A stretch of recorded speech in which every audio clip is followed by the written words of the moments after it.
Hallo und herzlich willkommen. Ich begrüße dich zu meinem neuen Video und diesmal bemale ich einen Stein. Aber du kannst natürlich dieses Motiv auch auf Holz malen oder auf einer Leinwand.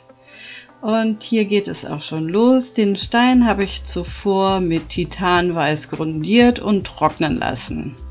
Und ich habe genau zwei Farben verwendet, also Weiß und Indigo-Blau. Wenn du Indigo-Blau nicht hast, dann kannst du auch ein anderes dunkleres Blau nehmen. Hier bemale ich jetzt den ganzen Stein mit Indigo-Blau und hier oben nehme ich noch ein bisschen Weiß dazu für den Himmel. Und falls du es noch nicht getan hast, abonniere meinen Kanal und lass mir deinen Daumen hoch da. Das würde mich sehr freuen. Dankeschön.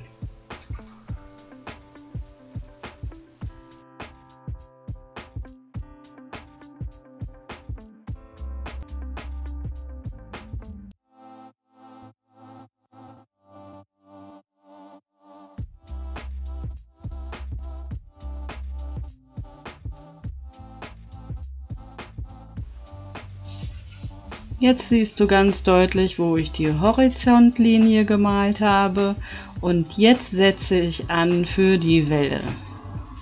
Dafür nehme ich ein wenig Weiß auf dem Pinsel und ziehe einmal einen Strich schräg nach oben und an diesem setze ich an.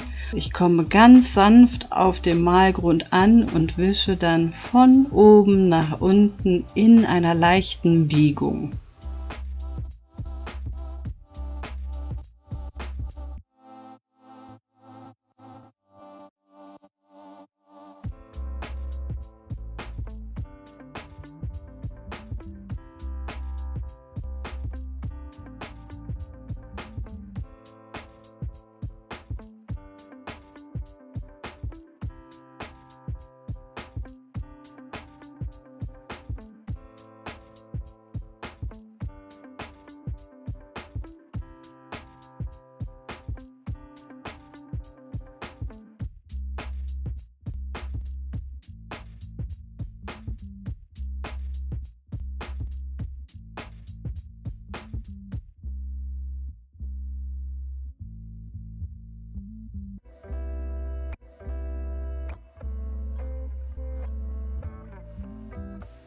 Die Schaumkrone, die sich beim Überschlag der Welle bildet, die spiegelt sich auch auf dem Wasser davor wieder. Also da kannst du auch ein bisschen heller dann werden.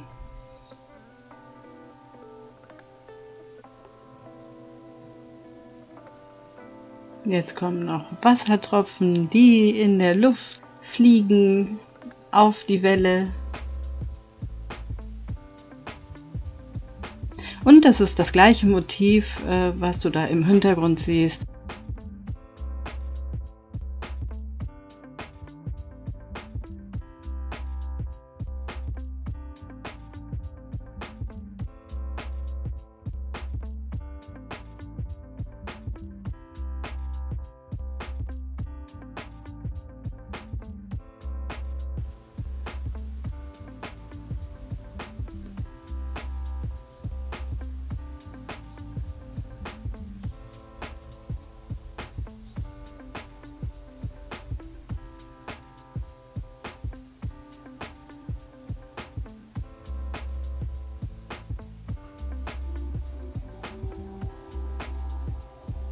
Ich arbeite immer mit sehr wenig Farbe, das empfehle ich dir auch. Lieber in Schichten arbeiten, und wenn es nicht so super aussieht, dann kannst du die Schicht trocknen lassen und nochmal darüber gehen, bevor du ganz viel Farbe nimmst und das überhaupt nicht mehr bewältigen kannst. Und dann ist es auch schon fertig. Schau mal, wie schön das ist.